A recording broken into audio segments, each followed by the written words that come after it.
أعوذ بالله من الشيطان الرجيم بسم الله الرحمن الرحيم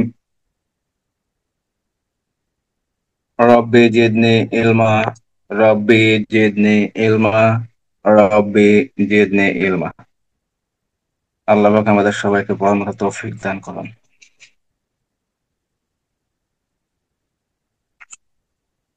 penal code 1860 সালের 45 নং আইন। 1860 সালের 45 নং আইন। ধারা 1 থেকে ধারা 5 পর্যন্ত প্রথম অধ্যায়। ধারা 1 থেকে ধারা 5 প্রথম অধ্যায়, তেমন কোনো বিষয় নাই এখানে। আমরা তিনটা ধারা পড়ছি, তিনটা ধারা ইনশাল্লাহ পড়ে সামনের দিকে যাব। ধারা 1, শিরোনাম এবং কার্যকারিতার সীমা। এই আইন 1860 সালের দণ্ডবিধি আইন নামে পরিচিত হবে এবং সমগ্র বাংলাদেশে কার্যকর হবে। ধারা 2, বাংলাদেশের অভ্যন্তরে কৃত অপরাধের দণ্ড।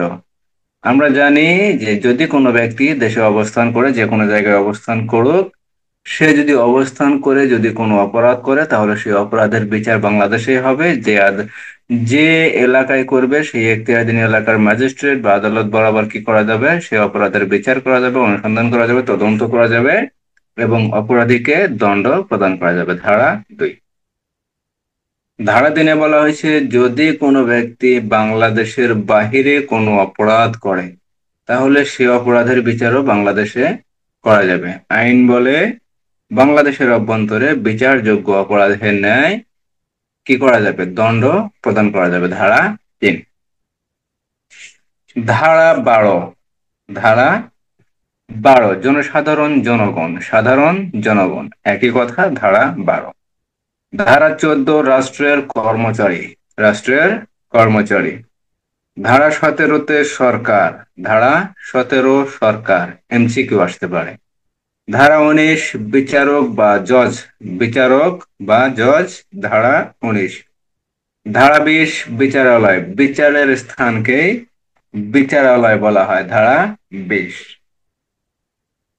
ধারা 21, সরকারি কর্মচারী। ধারা 21।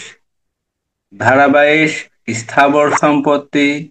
অস্থাবর সম্পত্তি বলতে কি বোঝায় বা সংজ্ঞা।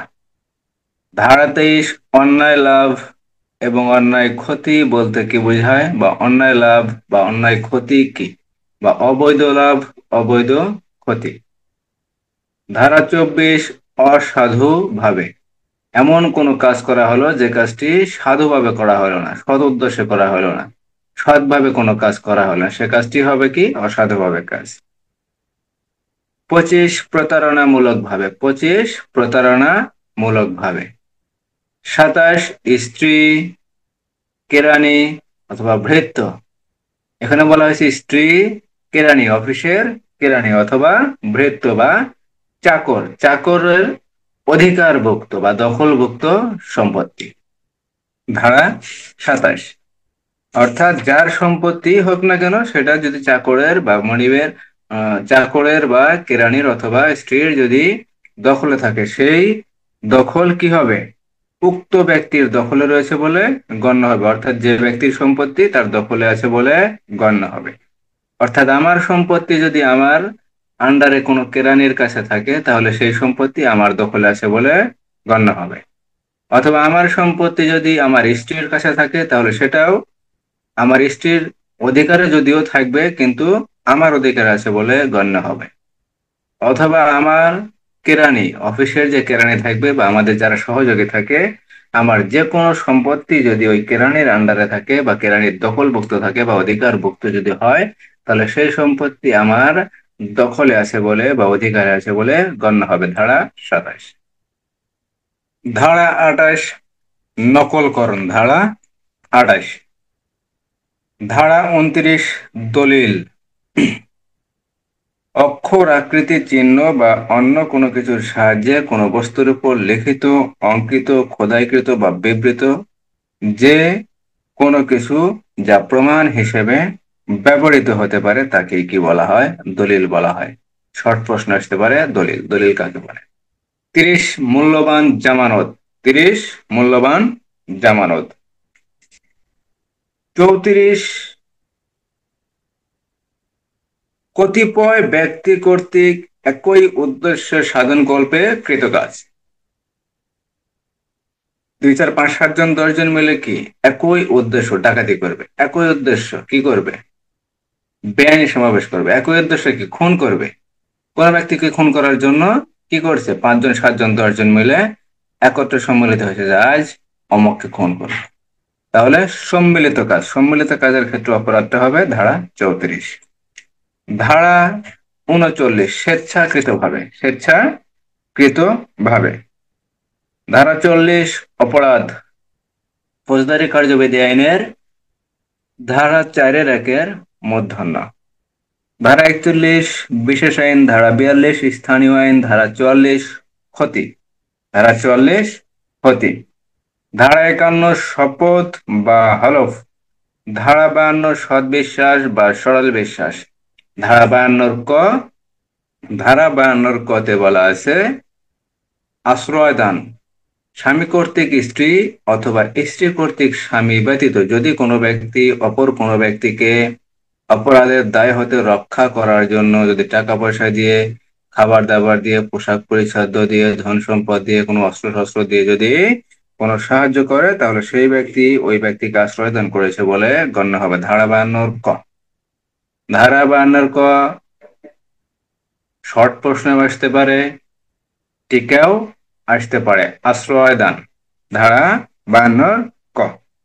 ধারা 53 দণ্ড। দণ্ডবিধিতে 6 প্রকার দণ্ডের কথা বর্ণনা করা আছে, তার ভিতরে 1 প্রকার দণ্ড বাতিল। যদি কখনো প্রশ্ন হয় দণ্ডবিধি অনুযায়ী দণ্ড কত প্রকার, যদি প্রশ্নের কোটেশন থাকে ক 3 প্রকার, খ 4 প্রকার, গ 6 প্রকার, ঘ 7 প্রকার, তাহলে 6 প্রকার। আর যদি প্রশ্ন থাকে দণ্ডবিধি অনুযায়ী দণ্ড কত প্রকার, 2 প্রকার, 3 প্রকার, 4 প্রকার, 5 প্রকার, তাহলে উত্তর হবে 5 প্রকার। আর যদি কোনো ব্যক্তির যাবজ্জীবন কারাদণ্ড হয়, যদি কোনো ব্যক্তির যাবজ্জীবন কারাদণ্ড হয়, তাহলে সেই কারাদণ্ড অবশ্যই সশ্রম কারাদণ্ড হবে। ধারা 53। ধারা 54, ধারা 54তে বলা হয়েছে মৃত্যুদণ্ড হ্রাসকরণ। এই মৃত্যুদণ্ড কে হ্রাস করতে পারেন, পেনাল কোডের 54 ধারা অনুযায়ী সরকার। যে কোনো অপরাধের বিচার শেষে যদি দণ্ড প্রদান করা হয়, তাহলে সেই দণ্ড ওই ব্যক্তির অনুমতি ব্যতীত বা ওই ব্যক্তির সম্মতি ব্যতীত মৃত্যুদণ্ডকে অন্য কোনো স্বল্পদণ্ডে পরিবর্তন করতে পারেন অথবা মৃত্যুদণ্ড হ্রাস করতে পারেন। ধারা 54 কে পারেন, সরকার পারেন। ধারা 55তে যাবজ্জীবন কারাদণ্ড হ্রাস করতে পারেন অথবা অন্য কোনো দণ্ডে রূপান্তর করতে পারেন। ধারা 54, ধারা 55তে কে পারেন, সরকার পারে না। ধারা 55 কতে বলা হয়েছে কে পারেন, রাষ্ট্রপতি পারেন। ফৌজদারি কার্যবিধি আইনের ধারা 401, ধারা 402 সরকারকে যে ক্ষমতা দেওয়া হয়েছে, পেনাল কোডের ধারা 54, ধারা 55তে একই ক্ষমতা দেওয়া হয়েছে। আর ধারা ফৌজদারি কার্যবিধি আইনের 402 কতে রাষ্ট্রপতিকে যে ক্ষমতা প্রদান করা হয়েছে, পেনাল কোডের 55 ক ধারা অনুযায়ী রাষ্ট্রপতিকে সেই ক্ষমতায় প্রদান করা হয়েছে। এখানে সরকারের যে ক্ষমতা, রাষ্ট্রপতির ক্ষমতা কোনো প্রকারই ক্ষুণ্ণ হবে না। ধারা 55 ক। ধারা 71 কতিপয় অপরাধের সমবায়ে গঠিত অপরাধের শাস্তি। ধারা 71। ধারা 75 বর্ধিত দণ্ড। যদি কোনো অপরাধী পূর্বেই কোনো দণ্ড ভোগ করেন বা 3 বছরের জন্য দণ্ডপ্রাপ্ত হন, দণ্ডপ্রাপ্ত হওয়ার পর নতুন করে 12তম অধ্যায় এবং 17তম অধ্যায়ের কোনো অপরাধ করেন, তাহলে তার অপরাধের জন্য ওই ব্যক্তিকে যাবজ্জীবন কারাদণ্ড অথবা 10 বছর পর্যন্ত যে কোনো মেয়াদের সশ্রম বা বিনাশ্রম কারাদণ্ডে দণ্ডনীয় করা যাবে। ধারা 75, অর্থাৎ বর্ধিত দণ্ড। যেখানে দণ্ড হওয়ার কথা ছিল 3 বছর, সেখানে পরবর্তী অর্থাৎ দ্বিতীয়বার যদি একই অপরাধ করে তাহলে তার দণ্ড হবে যাবজ্জীবন কারাদণ্ড অথবা 10 বছরের সশ্রম অথবা বিনাশ্রম কারাদণ্ড। ধারা 76, আইন বলে বাধ্য বা ভুল ধারণাবশত। ভুল ধারণাবশত অপরাধ। আইন বলে বাধ্য, অর্থাৎ আইন করতে বলছে, আমি কাজটা করছি। আইনের বলে, আইনের বলে কাজ করা, অথবা ভুল ধারণাবশত কোনো তথ্য ভুল পাওয়া গেছে, সেই ভুল ধারণাবশত আইন বলে কোনো কাজ করতে যাওয়ার পরেও কি হয়েছে, সেটা অপরাধ হয়েছে, কিন্তু সেই অপরাধ অপরাধ হিসেবে গণ্য হবে না। ধারা 76। ধারা 78। ধারা 78, আদালতের রায় বা আদেশ অনুসারে সম্পাদিত কার্য, অর্থাৎ আদালতের বিচারককে, ম্যাজিস্ট্রেটকে, জজকে বা যে বিচার কার্যক্রম সম্পূর্ণ করেন বা আদালতকে যে ক্ষমতা প্রদান করা হয়েছে, সেই ক্ষমতা প্রয়োগের ক্ষেত্রে তিনি যদি কোনো রায় প্রদান করেন, সেই রায় কি অপরাধ হিসেবে গণ্য হবে না। ধারা 78। ধারা 77-এ বলা, ধারা 76-এ বলা হয়েছে মোট কথা পুলিশ অফিসারকে এখানে সংজ্ঞা প্রদান করা হয়েছে। এখানে পুলিশ অফিসারের ভুল ত্রুটি এখানে উল্লেখ করা হয়েছে। আর ধারা 78-এ বলা হয়েছে বিচারক। ধারা 78। ধারা 79-তে বলা হয়েছে আইন সমর্থিত বা ভুল ধারণাবশত। আইন সমর্থন করে কিন্তু ভুল ধারণাবশত যদি কোনো কাজ করা হয়, নিজেকে আইন সমর্থিত মনে করে যদি কোনো কাজ করে, তা যদি অপরাধ হয়, তাহলে জনসাধারণ উক্ত অপরাধের দায় হতে রেহাই পাবে। ধারা 69। ধারা 79। ধারা 80, আইনানুগ কার্য সম্পাদনকালে যদি কোনো দুর্ঘটনা ঘটে, তাহলে তো সেই দুর্ঘটনার ক্ষেত্রে কোনো অপরাধ হিসেবে গণ্য হবে না। এখানে একটা উদাহরণ দেওয়া হয়েছিল যে একজন ব্যক্তি কুঠার নিয়ে একটি গাছ কাটতেছে। সে কখনোই আশা করে নাই বা তার কোনো উদ্দেশ্যই ছিল না কোনো ব্যক্তির ক্ষতি করা, কিন্তু তার কুঠার হতে ওই লোহার বাটটি খুলে যায় বা লোহার অংশটি খুলে যায়, ওই ব্যক্তির মাথায় আঘাত লাগে এবং সে কি হয়, মারা যায় বা সে আঘাতপ্রাপ্ত হয়। এক্ষেত্রে ওই ব্যক্তি যথাযথ সতর্কতা অবলম্বন করার পরেও কুঠার নিয়ে কাজ করে থাকেন, কিন্তু তার এই কাজটি কি হবে, অবশ্যই মার্জনীয় হবে এবং এক্ষেত্রে কোনো অপরাধ হিসেবে বিবেচিত হবে না। দণ্ডবিধির 80 ধারা। ধারা 81, ছোট বড় অপরাধ। ধারা 81। ধারা 82-তে বলা হয়েছে 9 বছরের কম, 9 বছরের কম কোনো বয়স্ক 9 বছরের কম বয়স্ক কোনো শিশুর কাজ অপরাধ হিসেবে গণ্য হবে না। ধারা 83।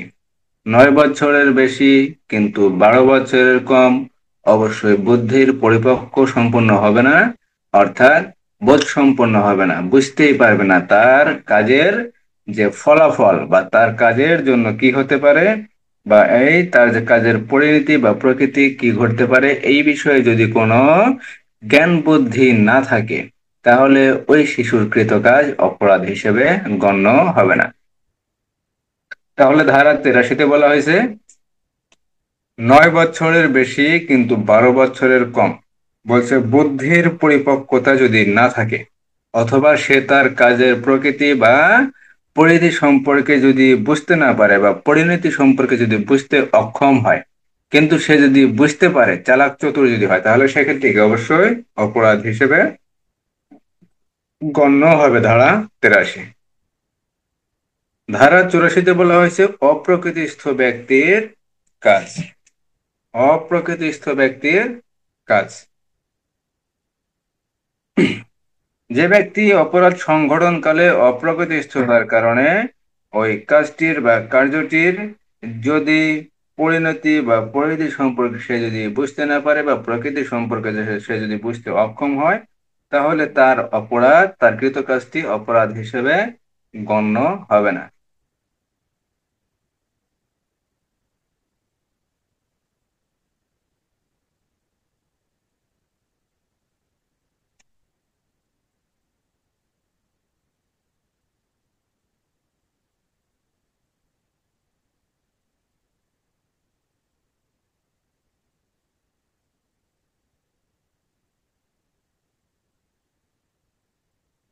ধারা 84।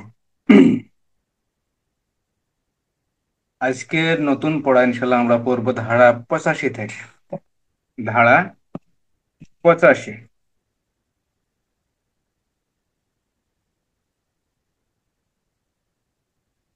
ধারা 85-তে বলা আছে, অনিচ্ছাকৃতভাবে নেশাগ্রস্তের কারণে বিচার শক্তি রহিত ব্যক্তির কার্য।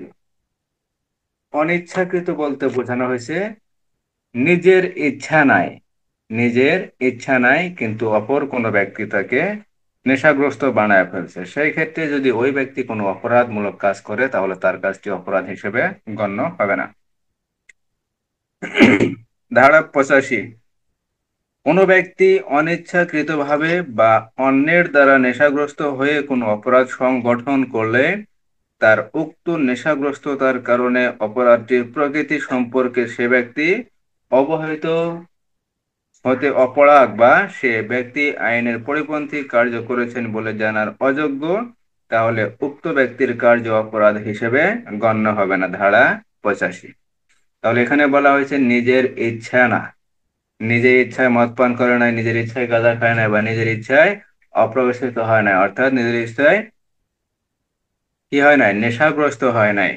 নিজের ইচ্ছায় যদি নেশাগ্রস্ত না হয়, যদি অপর কোনো ব্যক্তির মাধ্যমে বা অন্যের দ্বারা যদি নেশাগ্রস্ত হয়, সেক্ষেত্রে নেশাগ্রস্ত হওয়ার পর এমন কোনো কাজ করলো যে কাজের প্রকৃতি বা পরিণতি বা পরিধি সম্পর্কে সে বুঝতে অপারগ, সে বুঝতে পারে নাই, তাহলে সেই ব্যক্তির কাজ অপরাধ হিসেবে গণ্য হবে না। ধারা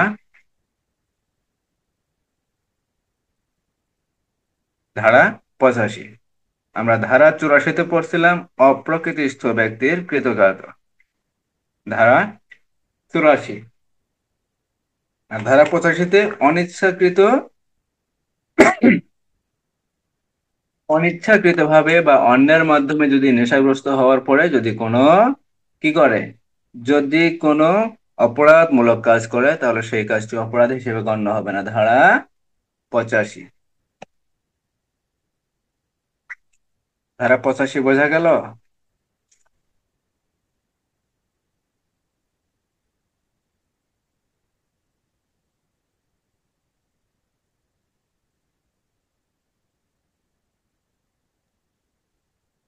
তার বোঝা গেছে। এখানে মোট কথা বলা হয়েছে, আমি নিজের ইচ্ছায় মদ পান করি নাই, নিজের ইচ্ছায় আমি গাঁজা খাই নাই, বা নিজের ইচ্ছায় নেশা জাতীয় কোনো দ্রব্য পান করি নাই, বা কোনো কিছু গ্রহণ করি নাই।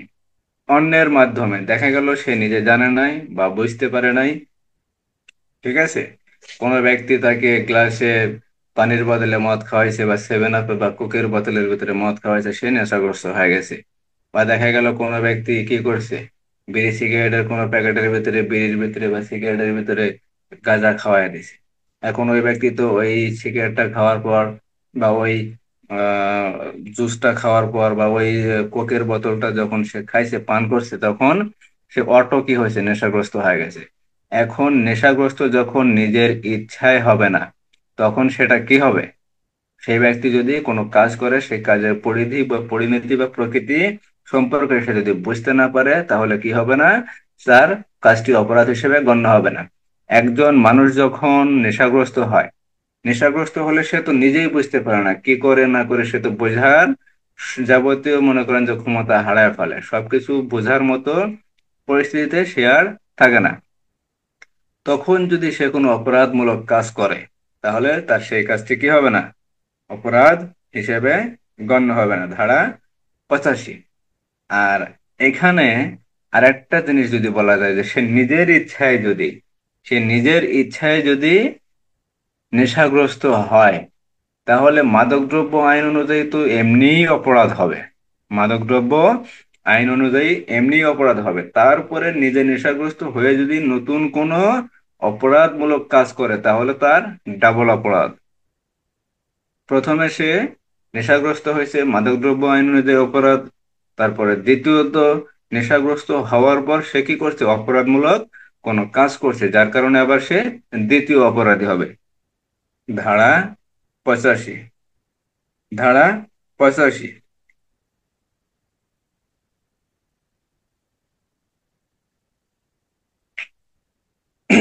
ধারা 86।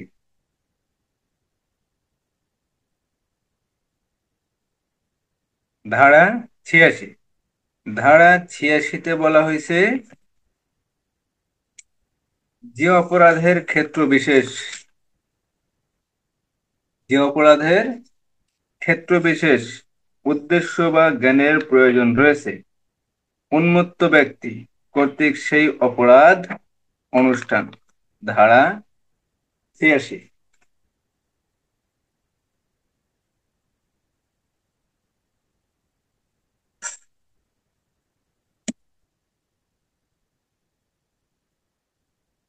যে সমস্ত ক্ষেত্রে কোনো বিশেষ জ্ঞান বা উদ্দেশ্য সহকারে করা না হলে কোনো কার্য অপরাধ বলে গণ্য হয় না, সে সমস্ত ক্ষেত্রে কোনো ব্যক্তি উন্মত্ত অর্থাৎ পাগল অবস্থায় বা মাতাল অবস্থায় বা প্রমত্তত অবস্থায় বা নেশাগ্রস্ত অবস্থায় কোনো কার্য করলে তার এরূপ ব্যবস্থাপনা করা হবে যেন উন্মত্ত না হয়ে থাকলে তার যেরূপ জ্ঞান থাকতো সেরূপ একই জ্ঞান রয়েছে, যদি না তার উন্মাদনা সৃষ্টিকারী বস্তুটি তার অজ্ঞাতে বা ইচ্ছার বিরুদ্ধে তাকে পরিবেশন করা হয়ে থাকে। ধারা 86। তাহলে ধারা 86-র মূল বিষয়টি হলো, এমন অনেক অপরাধ আছে যাতে অপরাধমূলক জ্ঞান বা অভিপ্রায় অন্যতম উপাদান। অর্থাৎ আপনি এমন কোনো একটা অপরাধ কার্য করবেন বা আপনি এমন কোনো একটা কাজ করবেন, যে কাজটা করার অপরাধমূলক কাজ করবেন, যে কাজটা করার জন্য অবশ্যই আপনাকে ওই কাজের জন্য কি হতে হবে, জ্ঞান থাকতে হবে। অপরাধমূলক কোনো জ্ঞান থাকতে হবে বা অপরাধমূলক কোনো ইচ্ছা থাকতে হবে। যেমন আপনার শত্রু, মনে করেন যে রহিমের শত্রু করিম। এখন রহিম কি করতে পারে, করিমের যে কোনো সময় ক্ষতি সাধন করতে পারে বা ক্ষতি সাধন করার কি ইচ্ছা সে রাখতে পারে, কারণ সে দুজনের শত্রু। এখন একজন শত্রু যখন আর একজন শত্রুর ক্ষতি করবে, এই ক্ষতি করার জন্য তার একটা উদ্দেশ্য থাকতে হবে। তার এই ক্ষতি করার জন্য যে জ্ঞানটা থাকা দরকার, অপরাধমূলক যে জ্ঞানটা, সেই জ্ঞানটা যদি থাকে, এই জ্ঞানটা থাকলে সে কাজটা অবশ্যই অপরাধ হবে। এখন কোনো ব্যক্তি যদি এখন কোনো ব্যক্তি যদি ওই উন্মাদনা সৃষ্টি করার পরেও, অর্থাৎ নেশাগ্রস্ত অবস্থায় যদি এরূপ কোনো কাজ করে, আর সেই নেশার সৃষ্টিকারী বস্তুটি যদি অপর কোনো ব্যক্তি কর্তৃক তার ইচ্ছার বিরুদ্ধে পরিবেশন করা হয়, অথবা তার অজ্ঞাতে যদি পরিবেশন করা হয়, তাহলে সেই কাজটি কি হবে না, অপরাধ হিসেবে গণ্য হবে না। ধারা 86। ধারা 86।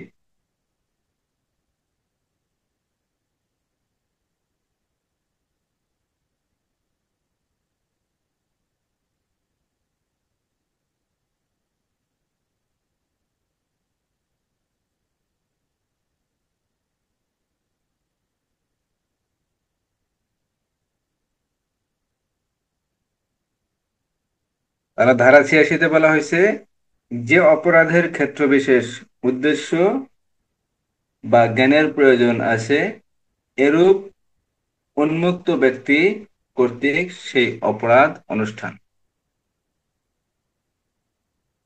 অর্থাৎ যে সকল অপরাধমূলক কাজ করার জন্য জ্ঞানের প্রয়োজন আছে, উন্মুক্ত ব্যক্তি কর্তৃক অর্থাৎ নেশাগ্রস্ত ব্যক্তি কর্তৃক বা পাগল ব্যক্তি কর্তৃক সেই অপরাধ অনুষ্ঠান। ধারা 86। যে সমস্ত ক্ষেত্রে কোনো বিশেষ জ্ঞান বা উদ্দেশ্য সহকারে করা না হলে কোনো কার্য অপরাধ বলে গণ্য হয় না, কোনো কার্য অপরাধ বলে গণ্য হয় না। যেমন ধারা 84, ধারা 85-র যে অপরাধগুলা, এখানে কি, এখানে প্রমত্ততার কারণে, অপ্রকৃতিস্থতার কারণে যদি কোনো অপরাধ সংগঠন হয়, তা কি হবে না, অপরাধ হিসেবে গণ্য হবে না। কারণ একজন মানুষ যখন নেশাগ্রস্ত হয় বা অপ্রকৃতিস্থ হয়, অপ্রকৃতিস্থতার কারণে সে এমন কোনো কাজ করে বা পাগল হওয়ার কারণে এমন কোনো কাজ করে যে কাজের পরিধি বা প্রকৃতি বা পরিণতি সম্পর্কে অবগত না, এখন সেই ব্যক্তির কাজ অপরাধ হিসেবে গণ্য হবে না। ধারা 84। ধারা 85-তে বলা হয়েছে যে নেশাগ্রস্ত হওয়ার কারণে যদি অন্যের মাধ্যমে নেশাগ্রস্ত হয়, সেক্ষেত্রে তার কাজ কি হবে না, অপরাধ হিসেবে গণ্য হবে না। এখানে 86-তে বলা হয়েছে কি, অপরাধ করার জন্য সাধারণত কি থাকা লাগবে, একটা ইচ্ছা থাকা লাগবে, একটা উদ্দেশ্য থাকা লাগবে, একটা উদ্দেশ্য থাকা লাগবে যে আমি অপরাধমূলক কাজটা করব, বা রহিম আমার শত্রু, আমি রহিমের গরু বা ছাগল চুরি করে নিয়ে যাব, নিয়ে করে বিক্রি করে দেব। অথবা রহিমের গরু বা ছাগল আমি জবাই করে হাটে বিক্রি করে দেব, বা রহিমের গরু বা ছাগল কি করব, আমি মাইরা ফেলবো। এই যে মেরে ফেলা বা ক্ষতি করা, এখানে এই ক্ষতি করার জন্য কি থাকতে হবে? একটা বিশেষ জ্ঞান থাকতে হবে, অথবা উদ্দেশ্য থাকতে হবে। উদ্দেশ্য ছাড়া কোনো কাজ অপরাধ হিসেবে গণ্য হয় না। যে সমস্ত ক্ষেত্রে কোনো ব্যক্তি উন্মত্ত অবস্থায় কোনো কাজ করলে তার এরূপ ব্যবস্থানা করা হবে যেন উন্মত্ত না হয়ে থাকলে তার যেরূপ জ্ঞান থাকতো সেরূপ একই জ্ঞান রয়েছে, যদি না তার উন্মাদনা সৃষ্টিকারী বস্তুটি তার অজ্ঞাতে অথবা তার ইচ্ছার বিরুদ্ধে তাকে পরিবেশন করা হয়ে থাকে। ধারা ৮৬। ধারা ৮৬। তাহলে ধারা ৮৫-তে বলা হয়েছে, কোনো ব্যক্তি অনিচ্ছাকৃতভাবে বা অন্যের দ্বারা নেশাগ্রস্ত হয়ে কোনো অপরাধ সংগঠন করলে তার উক্ত নেশাগ্রস্ততার কারণে অপরাধটি সম্পর্কে সে যদি প্রকৃতি সম্পর্কে যদি বুঝতে না পারে বা অবগত না হয়, তাহলে সে যে কাজটি করবে তাহলে সেই কাজটি কি হবে না, অপরাধ হিসেবে গণ্য হবে না। ধারা ৮৬-তে বলা হয়েছে, যে অপরাধের ক্ষেত্র বিশেষে উদ্দেশ্য লাগে বা অপরাধমূলক কোনো জ্ঞান লাগে, সেই অপরাধমূলক কার্য করার জন্য উন্মুক্ত ব্যক্তি কর্তৃক সেই অপরাধ অনুষ্ঠান। উন্মুক্ত অর্থাৎ পাগল ব্যক্তি কর্তৃক অথবা মাতাল ব্যক্তি কর্তৃক সেই কার্যটি অনুষ্ঠান। ধারা ৮৬।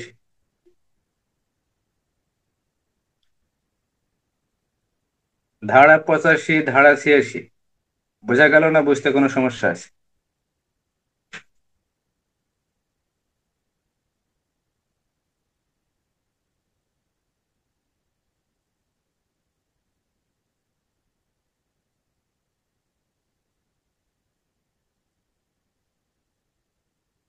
ধারা ৮৫, ধারা ৮৬ বুঝতে কোনো সমস্যা আছে?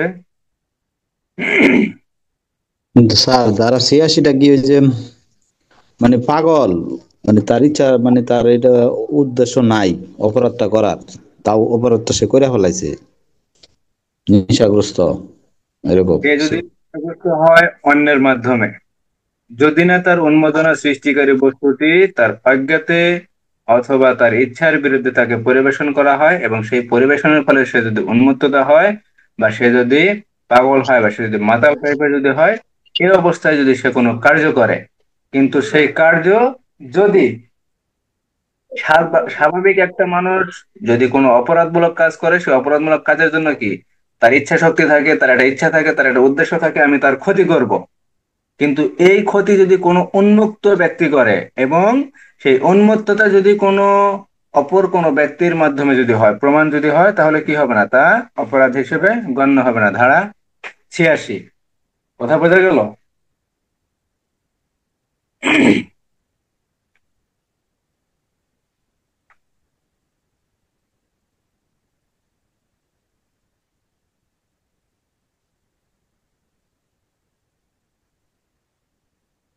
কথা বোঝেন নাই?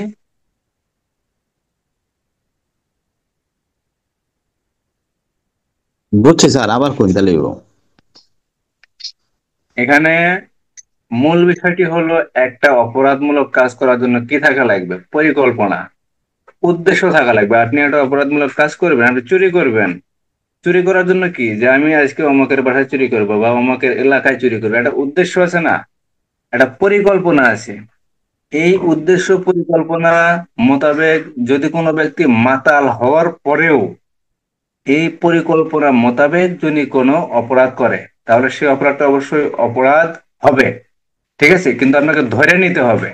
কিন্তু সে প্রমাত্মতা বা উন্মাদনা বা এখানে যে উন্মত্তর কথা বলেছে, মাতালের বিষয়টা যে আছে বা নেশাগ্রস্তর যে বিষয়টা আছে, এই নেশাগ্রস্ততা যদি অন্য কোনো ব্যক্তির মাধ্যমে যদি করা হয়ে থাকে, বা অন্য কোনো ব্যক্তির বা ওই ব্যক্তির ইচ্ছার বিরুদ্ধে যদি এই তাকে নেশাগ্রস্ত করা হয় বা উন্মত্ত করা হয়, ঠিক আছে, তাহলে সেক্ষেত্রে কি হবে না, এটা অপরাধ হবে না। ধারা ৮৬। কথা বোঝেন নাই?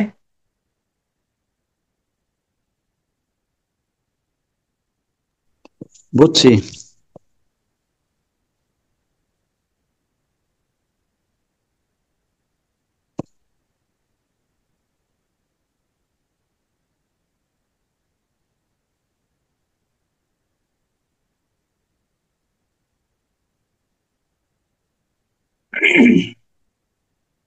ধারা 85-তে বলা হয়েছে, অনিচ্ছাকৃতভাবে নেশাগ্রস্তের কারণে বিচার শক্তি রহিত ব্যক্তির কার্য, অর্থাৎ প্রমত্ততার কারণে যদি কোনো ব্যক্তি বা অন্যের দ্বারা নেশাগ্রস্ত হওয়ার পরে যদি কোনো ব্যক্তি কোনো অপরাধমূলক কার্য করে, যার ফলে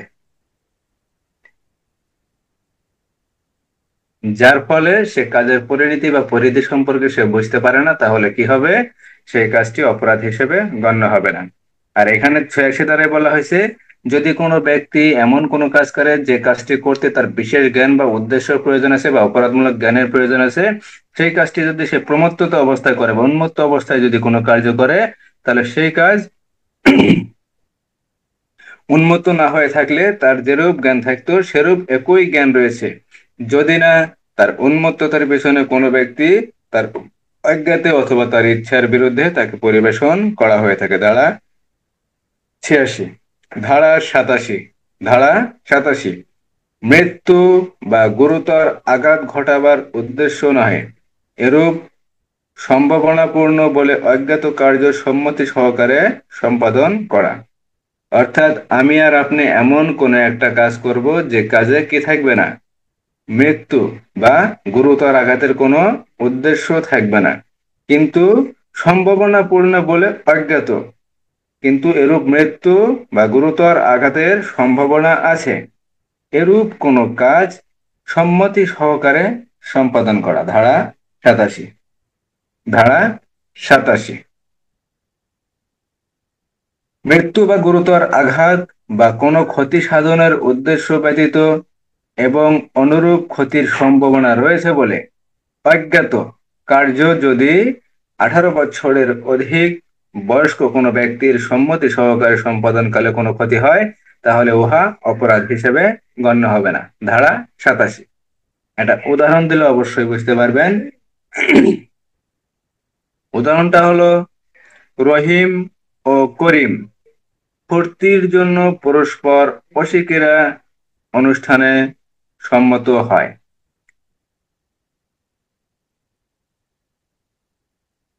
অশিকেরা অনুষ্ঠানে সম্মত হয়।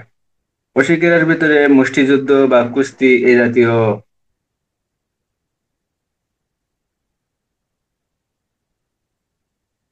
জাতীয় বিভিন্ন ধরনের খেলা আছে। এখন রহিম আর করিম দুইজন ব্যক্তি কি বয়স 18 বছরের অধিক। এখন দুইজনেরই সম্মতি আছে, যায় আমরা দুজনে একটু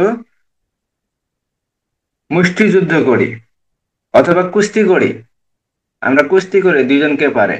এখানে আমাদের উদ্দেশ্য হলো ফুর্তি করা, আমাদের উদ্দেশ্য ফুর্তি করা, কাউকে মেরে ফেলাও না, কাউকে গুরুতর আঘাত প্রদান করাও না, অথবা কাউকে সাধারণ যে আঘাতটা সে আঘাতটাও করার কোনো উদ্দেশ্য নাই।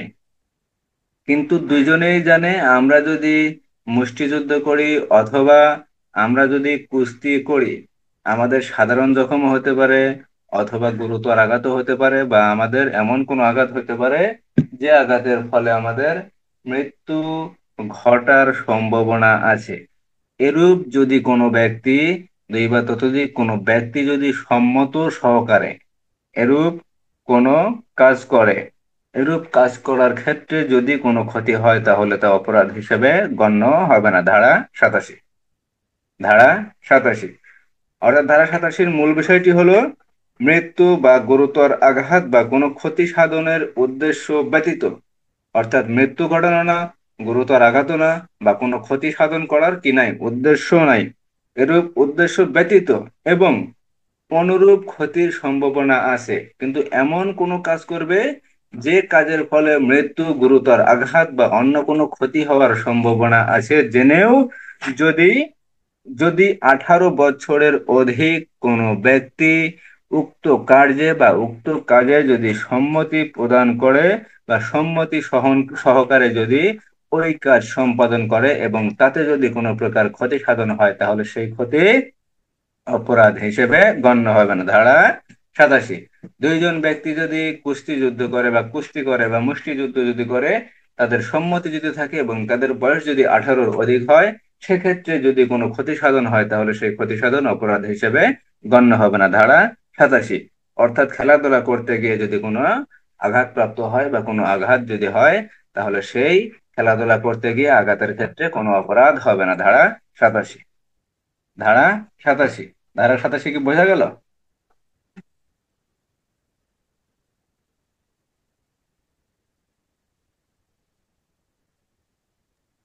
বোঝা গেছে স্যার, এটা সহজ আছে।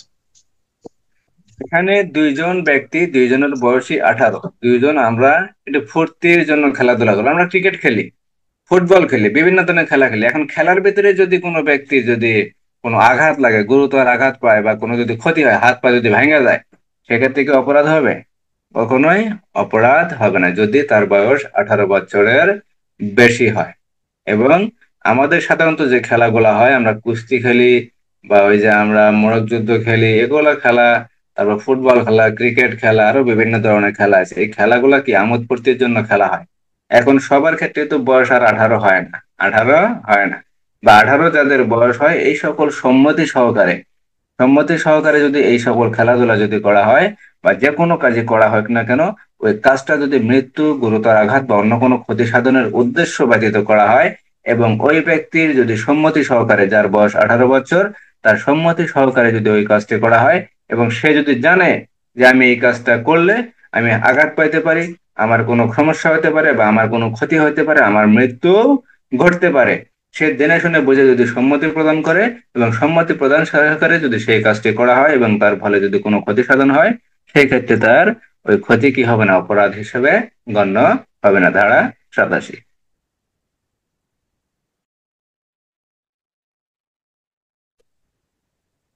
আর ধারা 85, অনিচ্ছাকৃতভাবে নেশাগ্রস্তের কারণে যদি বিচার শক্তি রহিত হয়ে যায়, অর্থাৎ অন্যের মাধ্যমে যদি নেশাগ্রস্ত হয়, নেশাগ্রস্ত হওয়ার পর যদি কোনো অপরাধমূলক কার্য করে এবং সেই অপরাধমূলক কার্যের যদি পরিণতি বা শেষ পরিণতি বা অবৈধ প্রকৃতি বা ধরন যদি সে বুঝতে না পারে, তাহলে সেই কাজটি অপরাধ হিসেবে গণ্য হবে না। ধারা 86-তে বলা হয়েছে, যদি কোনো ব্যক্তি কোনো উদ্দেশ্য ব্যতীত অথবা জ্ঞানের প্রয়োজন আছে এমন কোনো অপরাধমূলক যদি কার্য করে এবং সে যদি উন্মত্ত হয় এবং সেই উন্মত্ত যদি অন্য কোনো ব্যক্তির দ্বারা হয়, তাহলে কি হবে না, অপরাধ হবে না। ধারা 86। ধারা 87-তে বলা হয়েছে, মৃত্যু বা গুরুতর আঘাত বা ক্ষতি সাধনের উদ্দেশ্য ব্যতীত এমন কোনো কাজ যদি সম্মতি সহকারে করা হয়, তাহলে সেই কাজ কি হবে না, অপরাধ হিসেবে গণ্য হবে না। ধারা 87। ধারা 88। ধারা 88।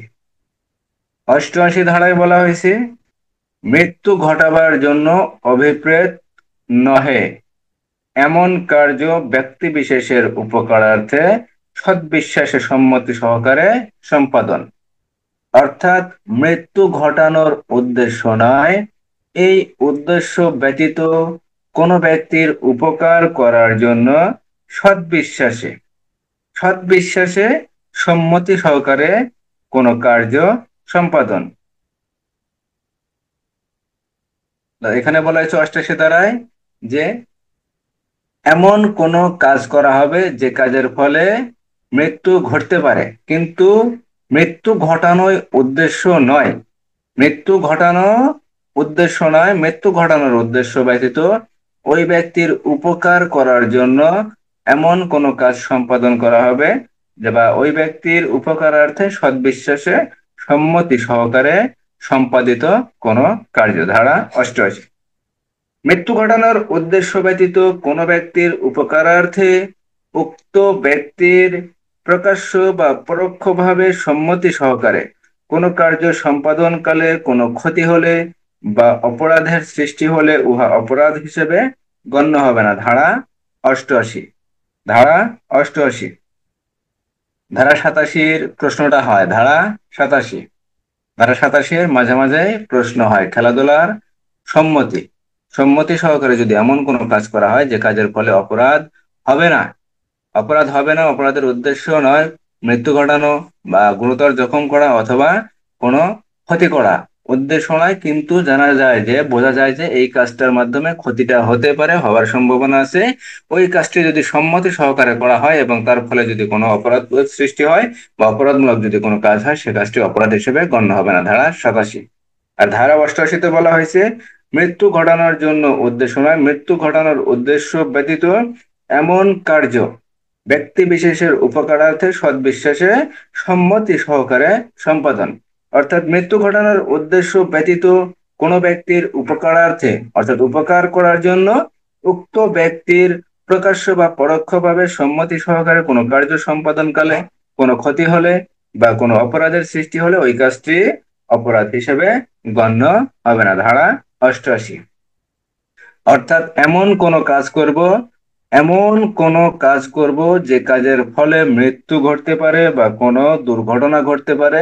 এখানে মৃত্যু ঘটানোর কথা বলা আছে, মৃত্যু ঘটতে পারে, এই কাজের ফলে মৃত্যু ঘটতে পারে, কিন্তু মৃত্যু ঘটানোই আমার উদ্দেশ্য না। আমার উদ্দেশ্য কি? ওই ব্যক্তির উপকার করা। এখন ওই ব্যক্তির সম্মতি সহকারে, ওই ব্যক্তির সম্মতিও আছে, ওই ব্যক্তির সম্মতি সহকারে আমি ওই ব্যক্তির কি করব? উপকার করব। এখন উপকার করতে যাওয়ার পর যদি কোনো অপরাধমূলক কাজ হয়ে যায় বা কোনো ক্ষতি হয়ে যায় বা ওই ব্যক্তি যদি মারা যায়, সেক্ষেত্রে কি হবে না? অপরাধ হবে না। উদাহরণ উদাহরণ সার্জন রহিম একটি বিশেষ অস্ত্রোপচারের ফলে বেদনাদায়ক পীড়াগ্রস্ত করিমের মৃত্যুর সম্ভাবনা রয়েছে জেনে জেনে তবে রহিমের মৃত্যু কামনা না করে সদ্বিশ্বাসে রহিমের মঙ্গল কামনা করে রহিমের সম্মতিক্রমে রহিমের উপর অস্ত্রোপচার করেন। এতে রহিম মারা যায়, তথাপি করিম কোনো অপরাধ সংঘটন করে নাই। আমরা যে ডাক্তারদের কাছে বিভিন্ন সময় চিকিৎসা নিয়ে থাকি, বিভিন্ন সময় কি করা হয়? অস্ত্রোপচার করা হয়। বিভিন্ন সময় সার্জন ডাক্তার যারা থাকেন তারা কি করেন? বিভিন্ন সময় অস্ত্রোপচার করেন, বিভিন্ন অপারেশন করেন। এই সকল অপারেশনের ক্ষেত্রে রোগীর কি থাকে? রোগীর মারা যাওয়ার কি একটা সম্ভাবনা থাকে। ধারা 88, মারা যাওয়ার কি থাকে? সম্ভাবনা থাকে। এখন একজন ডাক্তার কি রোগীর সম্মতি সহকারেই তো তার অপারেশন করেন। রোগীর সম্মতি সহকারে বা রোগীর পরিবারের সম্মতি সহকারে কি করেন? অপারেশন করেন। কিসের জন্য? ওই ব্যক্তির উপকার করার জন্য। ওই ব্যক্তির উপকার করার জন্য তার সম্মতি সহকারে তার উপকারার্থে কৃত কাজ। মৃত্যু ঘটানোর উদ্দেশ্য নয়, মৃত্যু ঘটানোর উদ্দেশ্য ব্যতীত তার উপকার করার জন্য ডাক্তার যখন তাকে অপারেশন করবেন, সেই অপারেশন করার ফলে যদি কোনো অপরাধের সৃষ্টি হয় বা ওই ব্যক্তি যদি মারা যায়, অথবা দেখা গেল এক পা এক হাত যদি পঙ্গু হয়ে গেল বা অন্য কোনো অপরাধের সৃষ্টি হলো, সেই ক্ষেত্রে ওই কাজটি কি হবে না? অপরাধ হিসেবে গণ্য হবে না। কারণ ডাক্তারের উদ্দেশ্য হলো রোগীর চিকিৎসা করা, রোগীকে সুস্থ করে তোলা। রোগীর মৃত্যু ঘটানো বা রোগীর মৃত্যু কাম্য করা ডাক্তারের কোনো উদ্দেশ্যই ছিল না। ধারা 89। ধারা 85, অন্যের মাধ্যমে নেশাগ্রস্ত হয়ে যদি কোনো কাজ করে তাহলে সেই কাজটি অপরাধ হিসেবে গণ্য হবে না। ধারা 86, যদি কোনো ব্যক্তি এমন কোনো অপরাধমূলক কাজ করে যে অপরাধমূলক কাজ করার জন্য তার অপরাধমূলক উদ্দেশ্য থাকতে হবে বা জ্ঞান থাকতে হবে, এই অপরাধ যদি কোনো ব্যক্তি করেন তাহলে তিনি কি হবেন? অপরাধ থেকে রেহাই পাবেন না। কিন্তু ওই ব্যক্তি যদি এই অপরাধমূলক কার্যটি অন্য কোনো ব্যক্তির মাধ্যমে যদি নেশাগ্রস্ত হয়ে অথবা অন্য কোনো ব্যক্তির মাধ্যমে যদি মাতাল হয়ে বা উন্মত্ত হয়ে যদি কাজটি করেন, তাহলে তার অপরাধের ক্ষেত্রে বিবেচনা করা যেতে পারে। তার অপরাধের বিষয়টি কি গণ্য হতেও পারে বা গণ্য হবে না। ধারা 86। ধারা 87 বলা হয়েছে মৃত্যু বা গুরুতর জখম বা ক্ষতির কোনো ক্ষতি করার উদ্দেশ্য ব্যতীত কিন্তু যে কাজটি করা হবে সেই কাজটিতে মৃত্যু, গুরুতর জখম বা ক্ষতির কোনো সম্ভাবনা আছে জেনে যদি সম্মতি সহকারে সেই কাজটি করা হয় তাহলে কোনো অপরাধ হবে না। ধারা 87। ধারা 88 বলা হয়েছে মৃত্যু ঘটানোর উদ্দেশ্য ব্যতীত কোনো ব্যক্তির উপকার করার জন্য তার সম্মতি সহকারে কৃত কাজ। অর্থাৎ মৃত্যু ঘটানোর উদ্দেশ্য নয়, ওই ব্যক্তির উপকার করার জন্য তার পরোক্ষ বা প্রত্যক্ষ সম্মতি সহকারে এমন কোনো কাজ করা হয় যে কাজের ফলে কোনো ক্ষতি সাধন হয় বা কোনো অপরাধমূলক কার্য সংঘটিত হয়, তাহলে সেই কাজটি অপরাধ হিসেবে গণ্য হবে না। ধারা 88। অর্থাৎ একজন ডাক্তার যখন কোনো রোগীর চিকিৎসা করেন তখন কি করেন? বা কোনো রোগীর যখন অপারেশন করেন তখন ওই রোগীর উপকার করার জন্য বা রোগীকে সুস্থ করার জন্য তার উদ্দেশ্য কি? রোগীকে সুস্থ করে তোলা, ভালো করে তোলা, রোগীর মৃত্যু কামনা করা না বা রোগীর মৃত্যু ঘটানোর উদ্দেশ্যে রোগীকে অপারেশন করা হয় না। এখন যখনই একজন ডাক্তার রোগীর চিকিৎসা করার জন্য বা রোগীর সুস্থ করার জন্য সুস্থ কাম্যতায় কি করবেন, অপারেশন করবেন। সেই অপারেশন করার পর অপারেশন থিয়েটারে যদি কোনো মৃত্যু ঘটে, রোগীর মৃত্যু ঘটে বা রোগীর অন্য কোনো ধরনের যদি ক্ষতি সাধন হয়, তাহলে সেই ক্ষতি সাধন অপরাধ হিসেবে গণ্য হবে না। ধারা অষ্টআশি। ধারা অষ্টআশি। ধারা 89। ধারা 89। অভিভাবক কর্তৃক বা তার সম্মতিক্রমে শিশু বা অপ্রাকৃতিস্থ ব্যক্তির মঙ্গলার্থে সদ্বিশ্বাসে কৃত কাজ। শিশু বা অপ্রাকৃতিস্থ ব্যক্তির মঙ্গলার্থে সদ্বিশ্বাসে কৃত কাজ। এখানে কার সম্মতি? অভিভাবক কর্তৃক বা তার সম্মতিক্রমে। এখানে অভিভাবক অথবা ওই শিশু বা অপ্রাকৃতিস্থ ব্যক্তির সম্মতিক্রমে তার মঙ্গলার্থে সদ্বিশ্বাসে কৃত কাজ অপরাধ হিসেবে গণ্য হবে না। ধারা 89। 12 বছরের কম বয়স্ক বা অপ্রাকৃতিস্থ ব্যক্তির মঙ্গলার্থে উক্ত ব্যক্তির অভিভাবক বা আইনানুগ তত্ত্বাবধানকারী অন্য কোনো ব্যক্তি কর্তৃক বা তার প্রকাশ্যে বা পরোক্ষ সম্মতিক্রমে সদ্বিশ্বাসে কোনো কৃতকাজই অপরাধ হবে না, যদিও উক্ত ব্যক্তির ক্ষতি হতে পারে বা ক্ষতির সম্ভাবনা রয়েছে বলে সংগঠকের জানা থাকে। অর্থাৎ যে ব্যক্তি তার উপকার করবে সে ব্যক্তি জানে যে আমি কাজটি যে করব, এই কাজের ফলে ওই শিশুর অথবা অপ্রাপ্তবয়স্ক ব্যক্তির কি হতে পারে, কোনো ক্ষতি সাধন হতে পারে।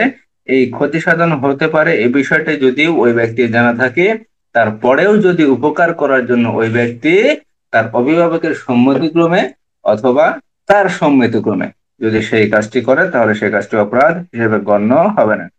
তবে শর্ত থাকে যে এই ব্যতিক্রম, অর্থাৎ এখানে কিছু ব্যতিক্রম আছে, অপরাধ হবে না ঠিক আছে, তার ভিতরেও কিছু ব্যতিক্রম আছে। এখানে 76 ধারা থেকে ধারা 106 পর্যন্ত এমনি ব্যতিক্রম।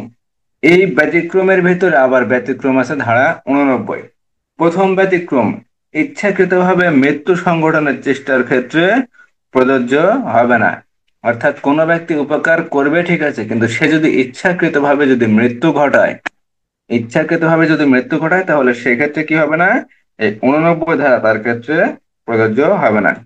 দ্বিতীয়ত, মৃত্যু বা গুরুতর আঘাত নিবারণ বা পীড়া বা পঙ্গুত্ব নিরাময়ের উদ্দেশ্য ব্যতীত যদি অন্য কোনো উদ্দেশ্যে সম্পাদিত হয়, তাহলে প্রযোজ্য হবে না।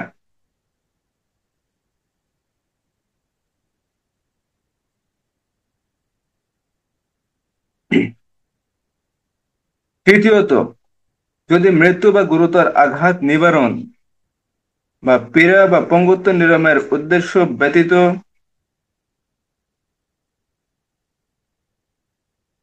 অন্য কোনো উদ্দেশ্যে সম্পাদিত হয়, তাহলে প্রযোজ্য হবে না। মৃত্যু, গুরুতর আঘাত নিবারণ, গুরুতর পীড়া বা পঙ্গুত্ব নিরাময় ব্যতীত অন্য কোনো উদ্দেশ্য মৃত্যু ঘটতে পারে বলে সংগঠকের যদি জানা থাকে, তাহলে প্রযোজ্য হবে না।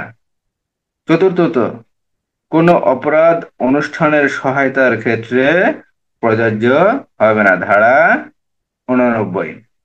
উদাহরণ: ক, তার শিশুর মঙ্গলার্থে তার শিশুর সম্মতি ব্যতিরেকে একজন সার্জন দ্বারা পাথর বাহির করার উদ্দেশ্যে তার শিশুকে অস্ত্রোপচার করায়। তাহলে কি করায়? এখানে বলা হয়েছে ক তার শিশুর মঙ্গলার্থে, অর্থাৎ একজন পিতার যখন কোনো ছেলে মেয়ে অসুস্থ হয় তখন কি করেন, ওই শিশুর কি সম্মতির প্রয়োজন আছে? সম্মতির প্রয়োজন নাই, কারণ তার পিতা অথবা মাতা বা তার অভিভাবক যদি সম্মতি প্রদান করে যে আমার ছেলেটা অসুস্থ, ওর যদি এই অপারেশনটা করা হয় বা এই অস্ত্রোপচারটা যদি করা হয়, হয়তো ও সুস্থ হবে, ও ভালো হবে।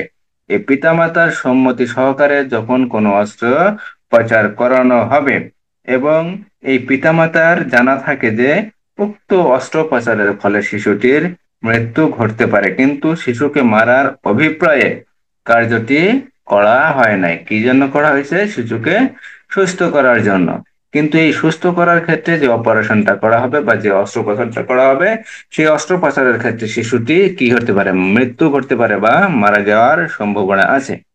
যেহেতু শিশুটিকে নিরোগ করাই ছিল তার উদ্দেশ্য, সেহেতু এক্ষেত্রে ক ব্যতিক্রমের আওতাধীন হবে, অর্থাৎ অপরাধী হবে না। অর্থাৎ এখানে পিতার যে অপরাধটার কথা বলা হয়েছে, এখানে পিতার কোনো অপরাধ হবে না। ধারা 89, ধারা 89। কিন্তু এখানে আবার বলা হয়েছে, চারটা বিষয় বলা হয়েছে, যে প্রথম, দ্বিতীয়, তৃতীয়, চতুর্থ ইচ্ছাকৃতভাবে যদি মৃত্যু ঘটানোর চেষ্টার ক্ষেত্রে প্রযোজ্য হবে না। অর্থাৎ ওই অভিভাবক বা ওই পিতা অথবা মাতা যদি ইচ্ছাকৃতভাবে যদি মৃত্যু ঘটানোর চেষ্টা করে, তাহলে সেই ক্ষেত্রে তিনি 89 ধারায় ছাড় পাবেন না। তাহলে তিনি অবশ্যই দণ্ডবিধির 302 ধারা মোতাবেক খুনের জন্য কি হবেন? অপরাধী হবেন। অথবা অন্য কোনো যদি অপরাধ সৃষ্টি হয় বা গুরুতর আঘাত বা অন্য সাধারণ আঘাত বা জখম প্রাপ্ত যদি হয়, সেক্ষেত্রে অন্যান্য দণ্ডবিধি অন্যান্য ধারা অনুযায়ী তিনি কি হবেন? অপরাধী হবেন। কিন্তু তার উদ্দেশ্য যদি একটা হয় যে আমার ছেলে অসুস্থ বা আমার মেয়ে অসুস্থ, আমি আমার ছেলের অথবা মেয়ের যদি চিকিৎসার মাধ্যমে বা অস্ত্রোপচারের মাধ্যমে অপারেশনের মাধ্যমে যদি তাকে সুস্থ করতে পারি, তাহলে কি করা যায়? তাহলে আমার ছেলের বা আমার মেয়ের অস্ত্রোপচার করা যায় বা অপারেশন করা যায়। কিন্তু পিতামাতার যদি জানা থাকে যে এই অপারেশন বা অস্ত্রোপচারের ফলে কি হতে পারে, ওই শিশুটির মৃত্যু ঘটতে পারে, এটা অবশ্যই জানা থাকতে হবে। সেই সাথে আরো জানা থাকতে হবে যে এটা যে মারা যেতে পারে, সে সাথে কি ওই ব্যক্তির বা ওই পিতামাতার উদ্দেশ্য হলো যে ছেলেটাকে বা মেয়েটাকে সুস্থ করা, তাদের উদ্দেশ্য সুস্থ করা। কিন্তু এখানে কোনো দুর্ঘটনা ঘটতে পারে, এই দুর্ঘটনা যদি ঘটে তাহলে সেটা কি হবে না?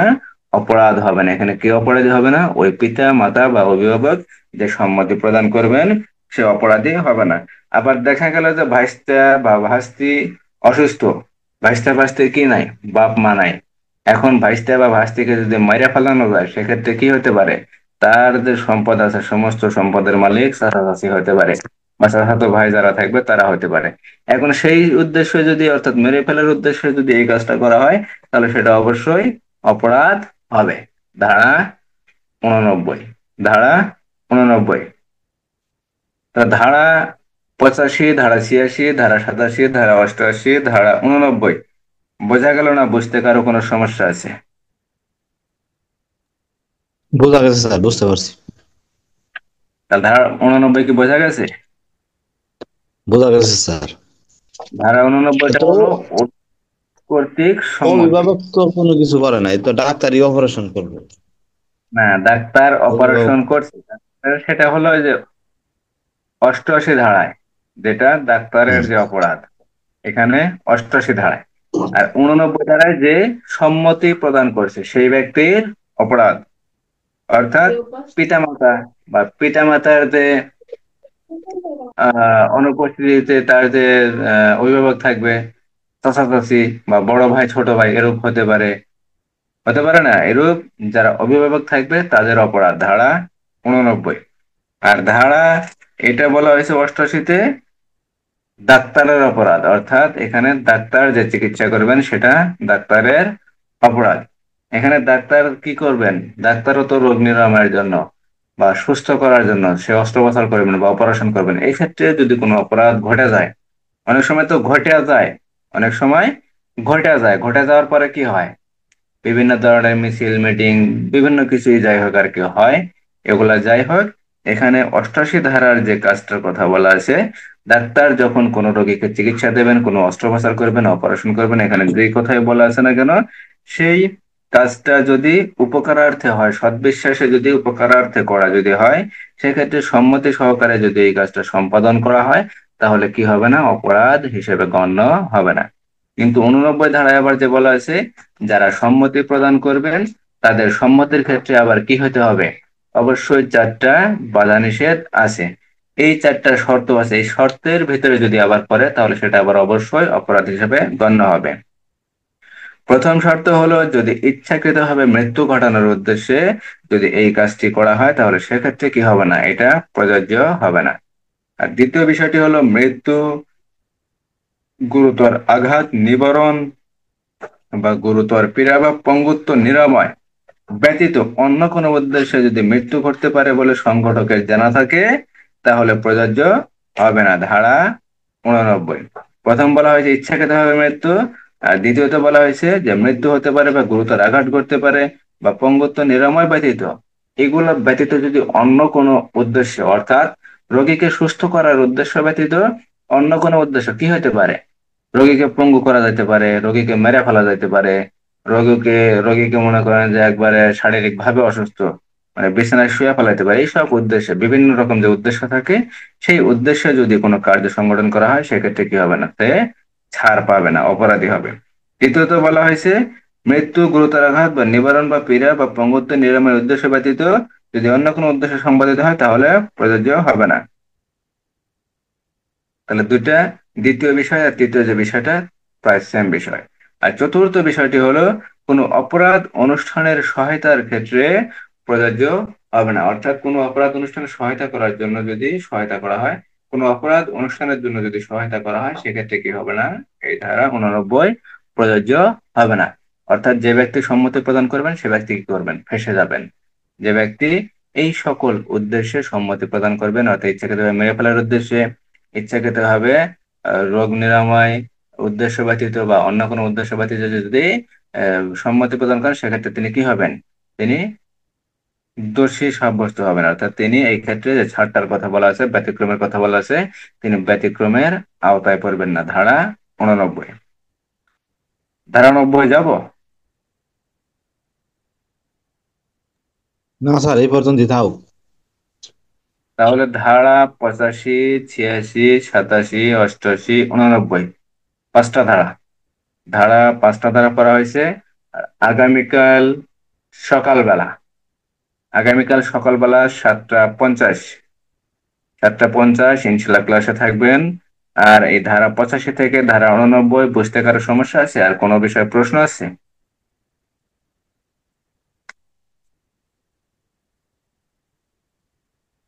নাই স্যার, বুঝতে পারছি। তাহলে ইনশাল্লাহ সবাই ভালো থাকেন। আর সকালের ক্লাসটা হবে ইনশাল্লাহ 7:50। আসসালামু আলাইকুম।